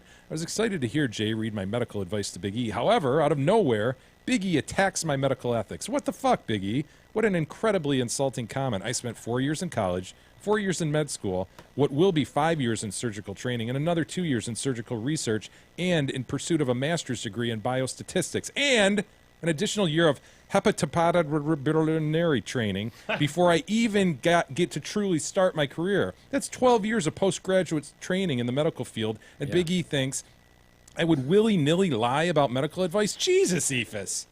Yeah, Now, when it comes to this, I still think you would. I can easily brush off that I know Big E takes a lot of heat in emails, so maybe he was just getting defensive. But in his next comment, which was about Big E hating me, that's what's truly offensive. Since when do I hate Big E? Or no, you said Tommy probably hates you, right? I just assumed. Definitely did.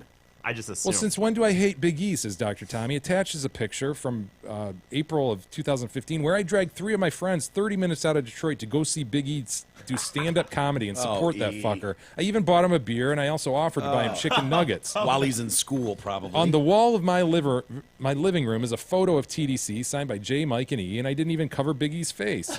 Additionally, on my work computer is an autographed TDC sticker with Big E's signature on it. I generously supported Big E while he camped outside to support the homeless and loyally followed the Big Eagle Cam. I did this because I thought what he was doing was really damn cool and something special. I further generously supported Big E by making a donation to his Gay Dancing with the Stars campaign. Oh, Jesus. Oh, E, this hurts, doesn't it? Oh, and what was Big E doing on opening day of Tigers baseball this year? Using the free fucking tickets that I donated to the show so he could go. Oh, E! Without so much as a thank you from that fucker, by the way. I didn't know where those tickets came from. And it goes on and on and on. He offered you Indy 500 Snake Pit tickets. Should he have gotten them? You were the first person he thought of. He was going to offer you his apartment to stay in. Dude, you're follow making Iggy me on flush right Snapchat. now. This is hurting me right now. I follow him on Facebook, Twitter, Instagram, all because I love the show and I think it's important to support him. Well, I guess I should say I did follow him until he started a war against me for no reason. I guess from now on, I don't need to go out of my way to do nice things for Big E. Mike and Jay, keep up the good work. Thanks, Dr. Tommy. And I know how tough it is to even get to the point of saying the Hippocratic Oath, let alone how seriously it's taken by you fine gentlemen. I would never question it. Of course not. He even questioned it still halfway through that email. Is there anything you'd like to say? I mean, nah, that's pretty bad. Why don't you sleep on it, E? I'll sleep on it. And yeah. come back tomorrow, maybe with a formal announcement to Dr. I could maybe Tommy. do that. And I would expect some serious detail. I want to feel it that you understand what you accuse that fine doctor of. Okay. I want you to understand, like, I remember you, Dr. Tommy, and your three buddies who came out and bought me a beer and chicks and fingers that night at my event. We don't want a bullshit Cam Newton type apology, okay? Yeah. We Yeah. want a real thing apology. Yeah. Okay. I should have chose my words better. Dr. Tommy, you're a good guy. I'm sorry. Nah, dude. That ain't going to cut it. That man took time out of his extremely busy day. There's probably someone that died on the table Friday afternoon so that he could finish that fucking email. Dude probably owes no less than $250,000 in student loans, but here he is supporting Yui with beer and chicks and fingers and tickets to things he can't quite go to. Paying for your dumb man. dancing things. Oh, E, this is humiliating. Your gay dancing thing? Yeah. That man is a surgeon, spends his day healing and helping the dying, and yet he's watching you on a fucking video cam in a tent, whizzing in bottles. It's true. All that will be taken into account. We'll save the rest for tomorrow. Perfect. E, you've got some homework. Enjoy Hell in the Cell. I hope you're thinking much and quite a bit about Dr. Tommy while you're enjoying Hell in the Cell. He didn't give you those tickets, by the way, did he? No. Okay. So to make sure, wouldn't surprise me. The odds were he might have. All right. Have a great rest of the day, everybody. Thanks for listening. We'll do it tomorrow. We'll see you then.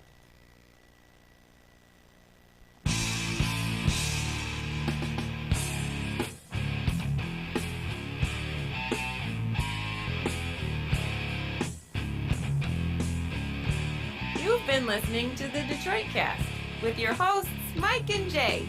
From all of us at Radio for One Studios, thank you for listening. And as always, thank you, Detroit.